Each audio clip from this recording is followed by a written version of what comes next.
नमस्कार, जय श्री कृष्णा। आज हम आपको बताने जा रहे हैं कि यदि आपकी राशि मिथुन है या फिर आपका लग्न मिथुन है तो आप हमारे इस वीडियो को देख सकते हैं।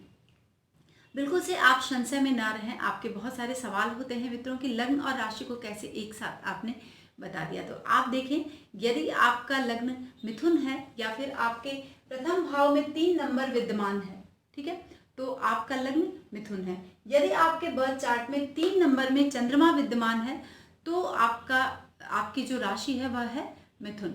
और दोनों मिथुन लग्न और मिथुन राशि दोनों को हम लग्न मान के ही यहाँ पर ग्रहों के संचरण का किस तरह से आपके ऊपर प्रभाव पड़ रहा है इसकी गणना हम आपको बताते हैं कि अक्टूबर 2020 में किस तरह से वह आपको प्रभावित कर रहा है। तो चलिए सबसे पहले हम ये बताते हैं आपको कि बुध क्या है। यदि आपका लग्न मिथुन है और आपकी राशि मिथुन है तो आपके लग्न का जो स्वामी है वह है बुध। बुध किस भाव में संचरण कर रहा है, एक जो आप देखेंगे जो ग्रही संरचना है वह किस तरह से है। सबसे पहले आप देख लें कि आपके लग्न का जो स्वामी है यहाँ पर तुला राशि में संचरण कर रहा है। तुला राशि में वह बुध जो है वह 22 सितंबर से लेकर 28 नवंबर तक यह तुला राशि में रहने वाला है, यानी 24 और वह 14 अक्टूबर को वक्री हो जाएगा और फिर वह 3 नवंबर को फिर मार्गी होगा। तो ये स्थिति है, आपको यहाँ पर समझने की ज़रूरत है। तो जब वह 14 नवंबर से वक्री होगा तो 2 भावों के प्रभाव को देना शुरू कर देगा, यानी चतुर्थ और पंचम भाव, ठीक है। लेकिन एक यहाँ पर जो ग्रह का जो प्रभाव आपको देखने के लिए मिलेगा कि जब हम शास्त्रवत बातें करते हैं तो मंगल से जब भी बुध मंगल से 7वें हो या फिर बुध से 7वें मंगल हो तो हमें बहुत सावधान रहने की ज़रूरत है। और बुध का संचरण 2 ही ग्रहों पर सबसे ज़्यादा प्रभावित होता है, वह है मंगल और शनि, ठीक है। तो यहाँ पर आप देख लें, या तो मंगल और शनि पर से संचरण हो रहा हो बुध का या फिर उससे सप्तम भाव में हो। तो आप देखें कि मंगल मेष राशि में संचरण कर रहा है अक्टूबर 2020 में और 7वें भाव में यहाँ पर तुला राशि में संचरण हो रहा है बुध का। और बुध वक्री भी हो रहा है कुछ दिनों के लिए, 14 अक्टूबर से लेकर 3 नवंबर तक। तो आपका जो लग्न का स्वामी है वह पंचम में जब भी आता है तो एक नॉर्मल सी स्थिति है कि स्त्री पुत्र इन सबको से आपको कष्ट मिल सकता है, यानी सुख में आपको हानि हो सकती है। लेकिन एक बहुत बड़ी बात जो मैं यहाँ पर आपको बताने जा रही हूँ, जहाँ पर आपको बहुत सावधानी बरतनी है। आपकी बुद्धि में, चूंकि आपका लग्नेश जो है वह पंचम भाव में है और वहां पर मंगल की दृष्टि पड़ रही है। आप देखें यहाँ पर मंगल है, ठीक है, और यहाँ पर बुध का संचरण हो रहा है, यानी मंगल से 7वें बुध है और 7वें बुध से 7वें मंगल की स्थिति है और वह आपका लग्नेश है। तो लग्नेश यानी आपका पूरा व्यक्तित्व आपको संभलना है। किस तरह से आपको अक्टूबर 2020 में संभलना है, 28 नवंबर तक आपको बहुत ज़्यादा संभलना है, यानी 22 सितंबर से लेकर 28 नवंबर तक आपको यहाँ पर क्या क्या संभलना है। आपकी बुद्धि में अति व्यग्रता यहाँ पर देखने के लिए मिलेगी। जो बुद्ध है वह बुद्धि को ही व्यग्र बनाता है, ठीक है। अपनी ये जो घटना घट रही है उसमें आपको इस तरह से होगा, इस तरह से आपका जो व्यक्तित्व है, आपका जो लग्न है, आपका जो शरीर है वह किस तरह से प्रभावित होगा, वह आपके मन मस्तिष्क को प्रभावित करेगा। कोई भी सामान अगर आप कहीं रखते हैं तो रखकर भूल जाएंगे, ये निश्चित तौर पर होगा यदि आपका लग्न मिथुन है या फिर आपकी राशि मिथुन है। और भूलने की वजह से कोई वस्तु अगर आप भूल जा रहे हैं तो उसकी वजह से आपको नुकसान उठाना पड़ सकता है। लिखने में कोई गलतियां आप कर देंगे, बुध यहाँ पर गलती आपको करवाएगा क्योंकि मंगल और बुध एक दूसरे से 7वें भाव में है, ठीक है। तो यहाँ पर आपको गलती होगी। किसी की भी गवाही आपको यहाँ पर नहीं देनी है। अगर कोई मैटर चल रहा है, लीगल मैटर है, तो वहाँ पर आपको 28 नवंबर तक बहुत ज़्यादा बचना है। अगर आपने कोई गवाही दी, झूठी गवाही दी, तो उसमें वो गवाही आपकी झूठी सिद्ध हो जाएगी, ठीक है। तो दस्तावेज भी आपको बहुत सुचारू पूर्वक अपने रखने हैं और दूसरों के लिए भी आपको वो गवाही सोच समझकर ही देना है। मन आपका बहुत ज़्यादा व्यग्र रहेगा और कुछ अस्वस्थ सा रहेगा 22 सितंबर से लेकर 28 नवंबर तक। लोगों से कहा सुनी की स्थिति यहाँ पर बन सकती है और कुछ आपके विषय में कुछ इस तरह की स्थिति बन सकती है कि समाचार पत्रों में, टेलीविज़न, टीवी में इस तरह के उल्टे पुल्टे आपके ऊपर इल्ज़ाम लग सकते हैं और कुछ बीच में झगड़े की संभावना यहाँ पर बन सकती है। सीधे तौर पर आपका झगड़ा वहाँ पर चाहे मीडिया पक्ष में होने की पूरी संभावना बन रही है। आपका जो लिखने का तरीका है, अगर आप लेखन से जुड़े हुए हैं तो काम बहुत ही पुअर काम यहाँ पर दर्शा रहा है। आप अगर शिक्षक हैं, आप अगर प्राध्यापक हैं, या फिर आप हिसाब जांचने वाले अधिकारी हैं, या फिर आप क्लर्क हैं, यानी जो कागज पत्र दस्तावेजों का काम देखता है, अगर उस तरह के अधिकारी हैं तो यह समय आपके लिए संभलने वाला है।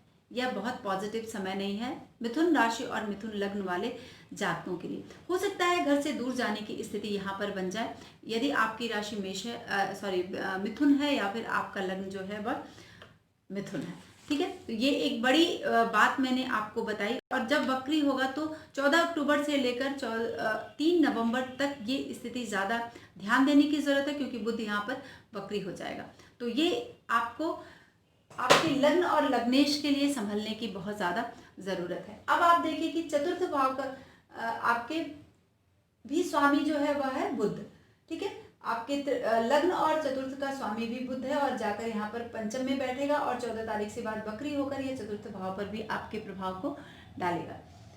फिर आप देखिए कि तृतीय भाव का जो स्वामी है वह है सूर्य। सूर्य की स्थिति किस तरह से बन रही है आपके जन्म पत्री में, और जो संचरण हो रहा है वह किस तरह से आपको प्रभावित करने वाला है। क्यों? क्योंकि सूर्य जो है वह 16 सितंबर से लेकर कन्या राशि में संचरण कर रहा है और 17 अक्टूबर को वह तुला राशि में प्रवेश कर जाएगा। तो कन्या राशि में बैठकर, कन्या राशि आपके चतुर्थ भाव का स्वामी है और पंचम, यानी बुध की स्थिति सूर्य के साथ भी यहाँ पर बनने वाली है तुला राशि में 17 अक्टूबर के बाद से। 17 अक्टूबर से लेकर मंथ के लास्ट तक ये स्थिति आपकी बन रही है। तो पंचम भाव यानी चतुर्थ भाव में आपको रोग, जायदाद, इन सब मामलों को लेकर सूर्य यहाँ पर थोड़ा सा कष्ट दे सकता है। ठीक है, आप जब वह पंचम में जाएगा तो आपको शत्रुओं से कष्ट मिलने शुरू हो जाएंगे, क्योंकि वह तृतीय भाव का स्वामी है और पंचम में संचरण 17 अक्टूबर से लेकर मंथ के लास्ट तक करेगा, प्रभाव डालेगा। यानी अक्टूबर, नवंबर 17-15 तक वह प्रभाव आपको इस तरह का डालेगा। तो शत्रुओं से आपको थोड़ा सा कष्ट मिल सकता है। ठीक है, तो यहाँ पर आपको ये सावधानी बरतनी है, क्योंकि 5वें भाव में बैठकर आपके मन में थोड़ी सी व्यथा दे देगा। वैसे भी बुध यहाँ पर आपको प्रॉब्लम क्रिएट कर रहा है। तो आप कोई भी काम अगर आपको करना है तो पहले से जांच लें, परख लें, समझ लें और तब ही आप यहाँ पर करें, नहीं तो आपके काम में बाधा आएगी और उसमें कठिनाई का सामना आपको करना पड़ सकता है। तो बुध और सूर्य दोनों आपको यहाँ कार्य में अपने कठिनाई दे रहे हैं, इसलिए आपको बहुत सोच समझ के अपने कार्यों को करना है, स्थिरता लानी है और दिमाग से अपने कार्य को करना है। फिर आप देखिए कि आपके पंचम भाव का स्वामी शुक्र है और आपके द्वादश का भाव का स्वामी शुक्र है। शुक्र की स्थिति 28 सितंबर को वह सिंह राशि में रहेगा और फिर तत्पश्चात वह 23 अक्टूबर तक वह कन्या में जाएगा। 23 अक्टूबर से वह कन्या राशि में प्रवेश करेगा और सिंह और कन्या में शुक्र का प्रभाव यहाँ पर आपको देखने के लिए मिल रहा है। तो शुक्र क्या है? शुक्र मिथुन जो लग्न वाले जातक होते हैं उनका यह पंचमेश है और द्वादशेश है। तो शुक्र की स्थिति के लिए आपको, चूंकि शुक्र यहाँ पर पॉजिटिव है, पंचम भाव का स्वामी है और जो दृष्टि यहाँ पर देखें आपकी मंगल की ही दृष्टि यहाँ पर 1 2 3 4 7 8 मंगल की दृष्टि जब वक्री होगा मंगल तो थोड़ी सी दृष्टि यहाँ पर डालेगा, क्योंकि वह जब मीन में रहेगा तो यहाँ पर आपके शुक्र पर भी दृष्टि मंगल की पड़ रही है। तो जब मंगल की दृष्टि पड़ेगी तो वो थोड़ी सी यहाँ पर आपको दिक्कतों का सामना करना पड़ सकता है। पंचम भाव में बैठकर शुक्र शुरुआती मामलों में आपको थोड़ा सा संभलने की ज़रूरत है, क्योंकि इस काल में आपको रिलैक्स तो बहुत करेगा शुक्र, लेकिन आपको चूंकि सूर्य पंचम में है तो इन सब बातों को लेकर उलझाने की भी स्थिति बन सकती है। संबंधियों से आपके मुलाकात की संभावना यहाँ पर शुक्र बना सकता है। बृहस्पति आपके सप्तम भाव का स्वामी है और आपके दसम भाव का स्वामी है। सप्तम और दसम का स्वामी होकर सप्तम में ही बैठा है और वह दसम से दसम यानी कार्यक्षेत्र के लिए भी देखा जाता है, पत्नी का भाव है, साझेदारी का भाव है, कलत्र भाव है। तो यहाँ पर बैठकर वह आपके एकादश भाव पर दृष्टि डाल रहा है, आपके लग्न पर डाल रहा है दृष्टि, और आपके तृतीय भाव पर दृष्टि डाल रहा है। तो ये 3 भाव, यानी सूर्य को भी वो देख रहा है, मंगल को भी देख रहा है। आप देखें बृहस्पति धनुराशि में विद्यमान है, तो यह आपके पंचम दृष्टि जो है यहाँ पर एकादश पे डाल रहा है, आपके लग्न पे डाल रहा है और आपके पराक्रम पे डाल रहा है। तो जो सूर्य थोड़ी बहुत गड़बड़ कर रहा है उसको भी बृहस्पति आपका कंट्रोल कर रहा है, आपके लाभ को बृहस्पति कंट्रोल कर रहा है, और आपकी बुद्धि और दिमाग को भी कंट्रोल कर रहा है कि जो बुद्ध की वजह से आपको गड़बड़ सड़बड़ जो हो रहा है तो एकदम से फोकस करेगा बृहस्पति यहाँ पर। तो बृहस्पति आपके कार्यों को बिगड़ने नहीं देगा। यदि आप मिथुन लग्न और मिथुन राशि के जातक हैं तो अक्टूबर 2020 में एकदम से वो आपको फोकस रखेगा कि बिल्कुल से कोई भी गड़बड़ नहीं करनी है, एकदम से सही से काम करना है, नहीं तो बहुत परेशानी में आप पड़ सकते हैं, है ना। तो ये बुध की बृहस्पति की जो दृष्टि है वह काफ़ी पॉजिटिव होगी। अब सप्तम भाव में बैठा है तो आपको, चूंकि स्त्री भाव में बैठा है तो स्त्री का सुख आपको बृहस्पति यहाँ पर प्रदान करेगा। धन भोजन ये सब कुछ अच्छा आपको अक्टूबर के माह में मिलने वाला है। आप वाहन खरीद सकते हैं, और बुद्धि में भी एक अलग से ऊर्जा आएगी जिसमें आप कविता अगर करते हैं या फिर नए चीज़ों की तरफ, चाहे कविता हो, सिंगिंग हो, इन सब चीज़ों की तरफ अगर आप जाना चाहते हैं तो बुध बृहस्पति आपको यहाँ पर प्रेरणा प्रदान कर रहा है। तो ये बृहस्पति का लाभ आपको यहाँ पर मिथुन लगन और मिथुन राशि वाले जातकों को मिलने वाला है। वैसे बृहस्पति मिथुन लगन और मिथुन राशि के लिए सप्तम भाव का स्वामी जो है वह बाधक भी होता है, तो रह रह के बीच बीच में थोड़ी थोड़ी सी बाधा आएगी, लेकिन ओवरऑल यहाँ पर बृहस्पति आपको ठीक करेगा, ठीक है, सही से रखेगा। अब आप देखिए कि शनि की स्थिति क्या है। शनि मकर राशि में बैठा है, विद्यमान है, और 29 तक यह बकरी रहेगा, 29 सितंबर तक। 29 सितंबर के बाद से फिर मार्गी हो जाएगा। तो पूरे अक्टूबर माह में शनि का जो, चूंकि यह मूल त्रिकोण राशि इसकी भाग्येश है और यहाँ पर अष्टम में, भाग्येश अष्टम में विद्यमान है, तो अष्टम भाव में बैठकर शनि देव आपके भाग्येश हैं शनि, और अष्टम भाव जो है वह आयु का भी भाव है। तो शनि का जो प्रभाव आपको यहाँ पर देखने के लिए मिलेगा अष्टम भाव में, तो आपको संतति से, आपके पुत्र संतान से, या फिर संपत्ति के विषय में अगर आपको कोई डिसीजन लेना है, या फिर मित्र के विषय में कुछ आपको दिक्कत हो रही है, या फिर अगर आप इस तरह का बिजनेस करते हैं, डेयरी का काम करते हैं जहाँ पर पशुओं को कलेक्शन है, तो उसमें आपको अचानक से यहाँ पर शनिदेव जो है वह हानि पहुंचा सकते हैं। यहाँ पर आपको बहुत सावधान रहने की जरूरत है, क्योंकि अष्टम में बैठकर यह स्त्री पुत्र इन सब चीजों में आपको आपके भाग्य का जो एक माइनस पॉइंट है यहाँ पर आपको देखने के लिए मिलेगा, क्योंकि भाग्येश अपने से द्वादश अष्टम में यहाँ पर गोचर कर रहा है, और यह आपको क्राइसिस दे देगा, कुछ चीज़ें ऐसी प्रॉब्लम क्रिएट करेगा जिससे कि आपको थोड़ी सी क्राइसिस आ जाएगी। अब देखिए आपकी बुद्धि की वजह से बुध यहाँ पर गड़बड़ सड़बड़ कर रहा है, और शनि अपने से द्वादश बैठकर अचानक से आपके भाग्य में कमी ला रहा है। बृहस्पति तो आपको फोकस कर रहे हैं कि अपने काम के प्रति बहुत अलर्ट रहें, बहुत कार्यशील रहें, लेकिन फिर भी कुछ गड़बड़ होगी, चूंकि बृहस्पति बाधक भी है, तो यहाँ पर आपको सावधान रहने की ज़रूरत है। अष्टम भाव में अगर शनि विद्यमान है तो आपको साझेदारी का काम नहीं करना है, अभी बिल्कुल से रुकना है, क्योंकि यह नुकसान आपको पहुंचा सकता है। स्वास्थ्य में आपके यहाँ पर गड़बड़ी दे सकता है शनि, तो अपने भाग्येश को मजबूत करने के लिए आप शनि के मंत्रों का जाप करिए, ठीक है, क्योंकि मिथुन लगन और मिथुन राशि वाले जातकों के लिए शनि यहाँ पर प्रॉब्लम क्रिएट कर रहा है, क्योंकि अष्टम ढैया भी चल रही है और गोचर से भी शनि यहीं पर है, और अष्टम भाव क्या होता है, यह रुकावटों का भाव है, तो रुकावटें लाएगा, विलंब करेगा, और जिससे कि आपको कष्ट और परेशानी का सामना करना पड़ सकता है। तो ये आपको यहाँ पर शनि के मंत्र का जाप करना है, या फिर आप सुंदरकांड करें, या हनुमान चालीसा का पाठ आपको नित्य प्रति करना है, कम से कम 2 साल और 2.5 साल का ये पीरियड होता है, और 2 साल और आपको यह करना है, तब जाके आपको रिलीफ मिल सकता है इन सब चीजों में। अब यहाँ पर आपको देखना है कि जो राहु केतु हैं वह नया घर बदल चुके हैं, और वृष राशि में राहु संचरण कर रहे हैं, राहु वृष राशि में संचरण कर रहे हैं और केतु छठे भाव में यानी वृश्चिक राशि में संचरण कर रहे हैं। तो द्वादश भाव में बैठकर यह आपके खर्चे बढ़ाएंगे। 18 महीने आप तैयार हो जाइए, काफ़ी कुछ खर्चे आपके बढ़ाने वाले हैं। और अष्टम भाव में, छठे भाव में केतु देव जो है वह आपको सुख की प्राप्ति करवाएंगे। एन केन प्रकारेण कैसे भी आपको सुख थोड़ा बहुत बीच बीच में दिलवाएंगे। इन 18 महीनों में 18 महीने का ये पीरियड होता है, तो इसमें आपको बस खर्चे में सावधानी रखना है, हाथ संभाल के रखना है आपको, तब जाके आपको शुभता प्राप्त हो सकती है। अब आपको देखना है कि चंद्रमा 2.25 दिन संचरण करता है एक राशि में, और 1 और 2 अक्टूबर को चंद्रमा जो है वह मीन राशि में संचरण करेगा। तो यह दशम भाव में बैठकर चंद्रमा आपके काफ़ी कुछ सफलता प्रदान करेगा, काफ़ी कुछ सफलता देने के लिए आ रहा है। तो 1 और 2 अगर कोई काम अपने हाथ में ले रहे हैं तो ये आपको सफलता प्रदान कर देगा।